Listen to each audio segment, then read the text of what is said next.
got the lug nuts loosened here on the passenger side rear wheel. We're going to jack it up and get started.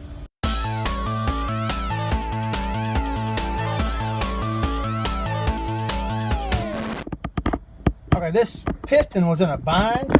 I couldn't get it to push back in even with the C-clamp. I had to kind of tap it around, rotate it, because in order to get the new brake pads on, this notch, or either one of these notches, has to be lined up with this, because there's a little bitty divot or a little out thing on the brake pads that has to go in that little notch. I had to kind of rotate it around. Once I rotated around, it slid right back in.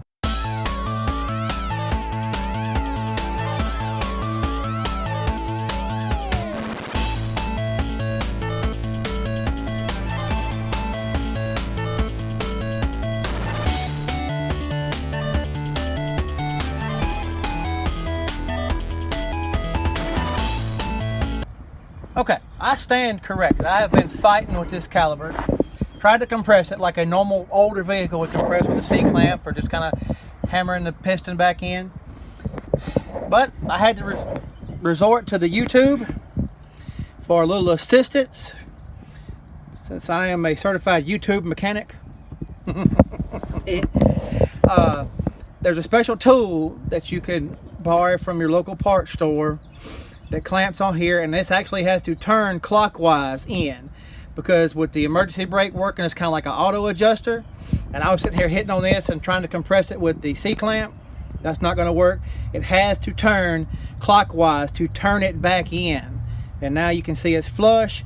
You want to make sure one of your little notches is lined up with this little place right here, so your paddle slide in there correctly.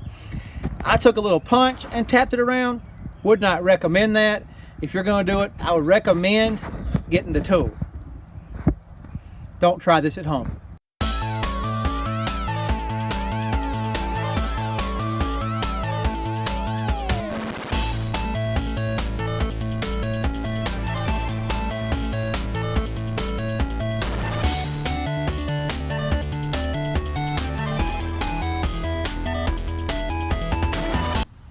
Well, the back is done. I learned something. I hate to admit that, really.